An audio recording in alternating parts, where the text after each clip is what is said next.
welcome to the I'm in Love with That Song podcast on the Pantheon Podcast Network. I'm your host, Brad Page, and on this episode, we're going to pummel our ears with 2 minutes and 46 seconds of the most relentless rock ever produced. This is Motorhead and Ace of Spades.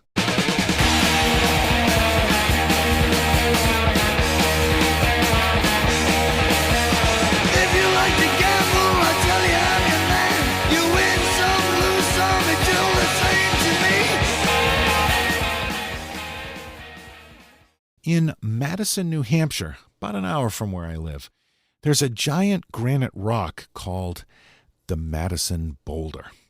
It sits in the forest in the middle of nowhere, pushed there thousands and thousands of years ago by the unrelenting flow of ice during the Ice Age, and then left alone when the ice receded.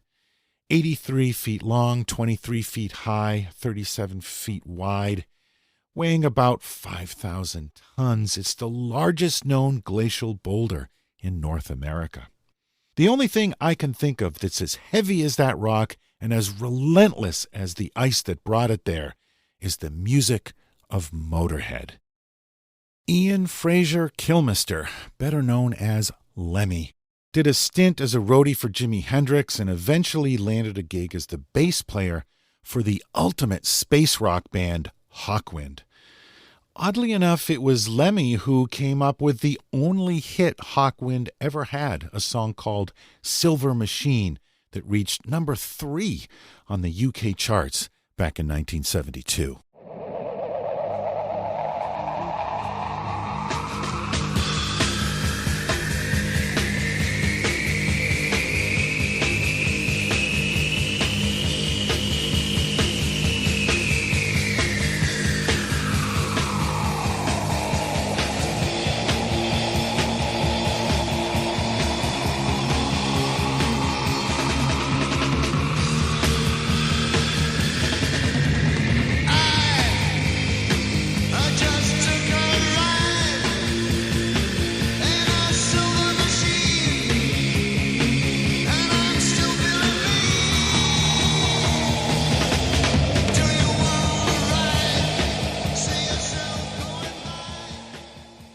Apparently, within Hawkwind, there was a clash over drug use.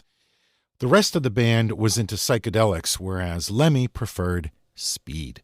So after Lemmy was busted for possession of amphetamines, they fired him from the band.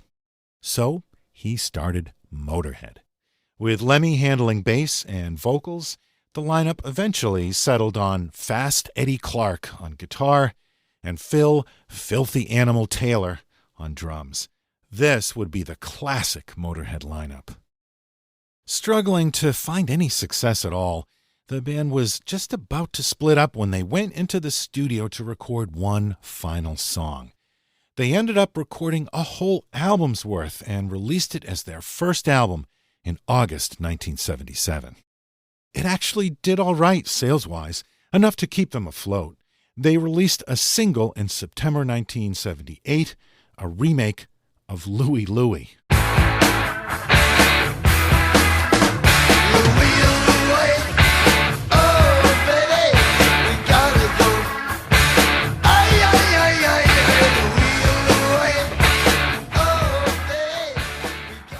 It managed to make it to 68 on the UK charts, high enough to get them an appearance on the TV show Top of the Pops.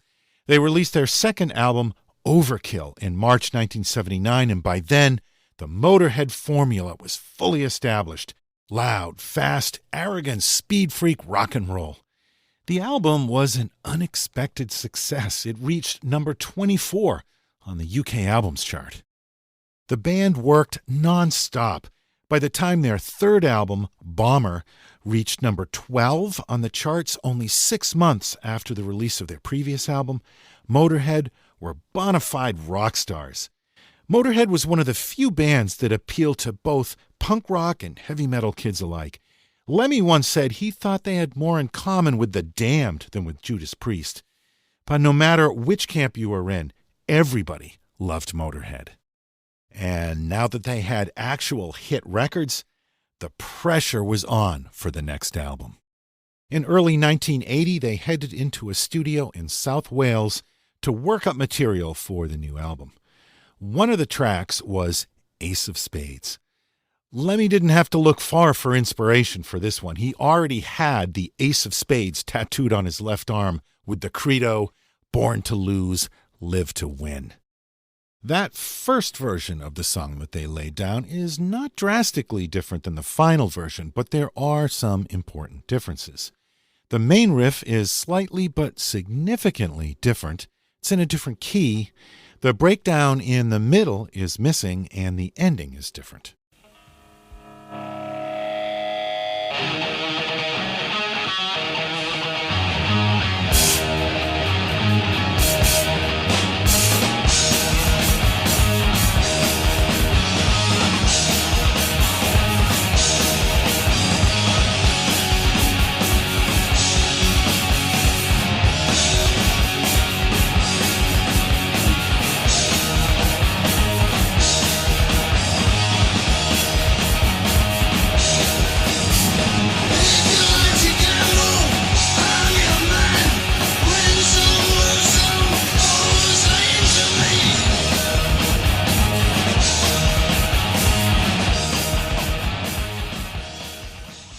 Producer Vic Mail saw the potential in the song and encouraged them to work on it some more. So they revamped the riff into the unforgettable classic we know today.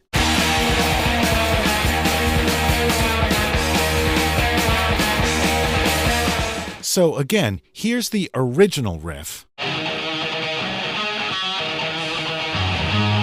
And here's the final version. Okay, so let's get into the track. It kicks off with Lemmy's bass. He played a Rickenbacker 4000 series bass plugged into a modified Marshall Super Bass amp head. Apparently, he'd set the bass and treble on 0, turn the mids up to 10, and then crank up the volume.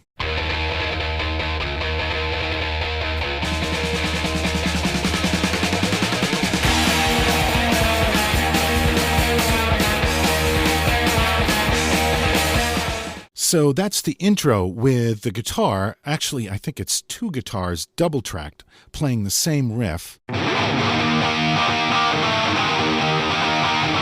while Lemmy hammers away on one note.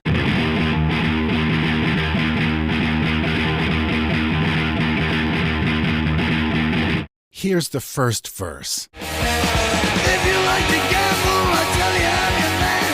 You win some, lose some, it's all the same to me.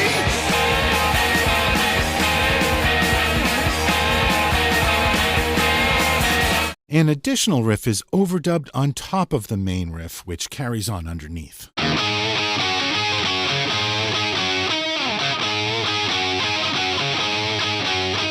pleasure is to play, ain't no difference what you say. I don't say agree, the only card I need is the ace of spades, the ace of spades. Here's the second verse, and let's listen to Lemmy's vocal. Playing for the high one, dancing with the devil, going with the flow, it's all a game to me.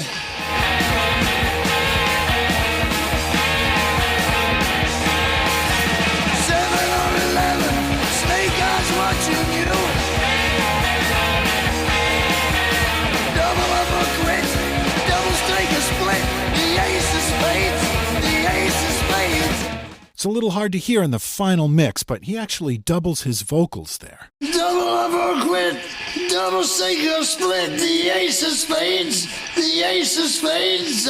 The next section of the song is what the band always referred to as the tap dancing section.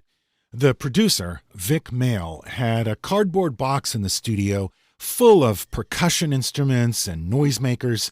He pulled out a set of wood blocks and had the band whack away at them, creating this clickety-clack sound effect that sounds a little bit like someone tap dancing to Ace of Spades.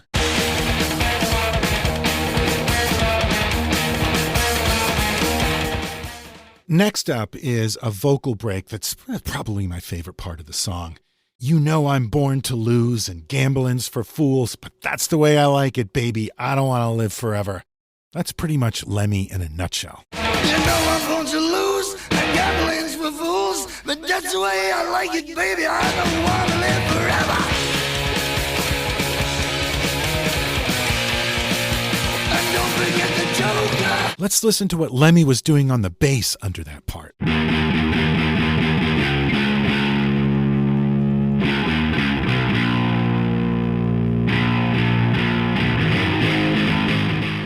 That's like the gnarliest bass sound ever.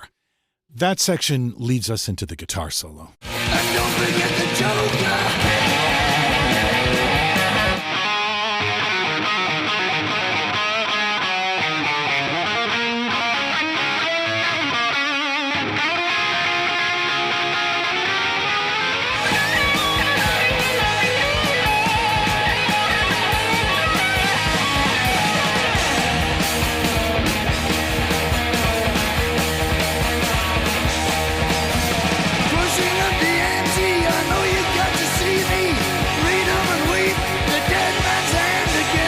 Lemmy really lays on the gambling references here.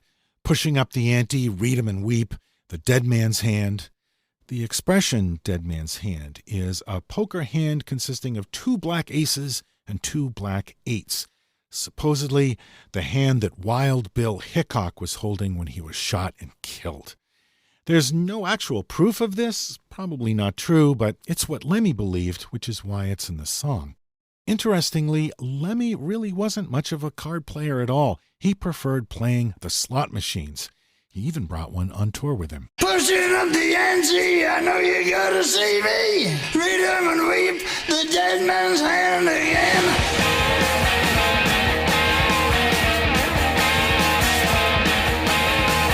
I see it in your eyes, take one look and die. Lemmy is actually playing chords on his bass sometimes.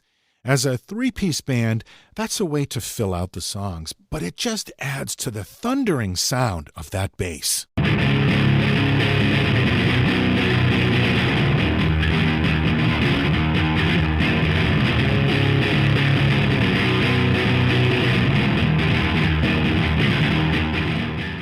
And let's not let the song end without giving a listen to what Phil Taylor is doing on the drums.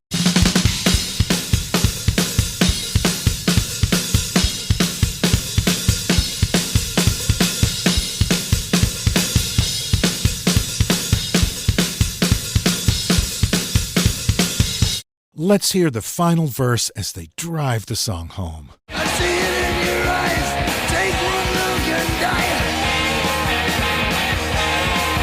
The only thing you see, you know it's gonna be the ace of spades, the ace of spades. There's the tap dancing again.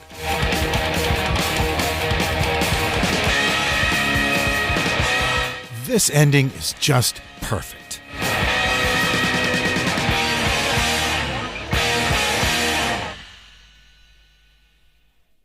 Motorhead, Ace of Spades. Ace of Spades was released as a single in October 1980, and though it got virtually no airplay on British radio, it managed to hit number 15 on the UK charts. The album entered the charts at number 4, a remarkable achievement.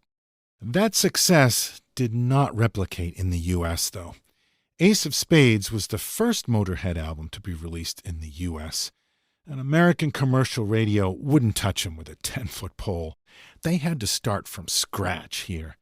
Motorhead eventually became legends in the U.S., Lemmy in particular. There was simply nobody else like him. But they never had anywhere near the commercial success in the U.S. that they had in Britain.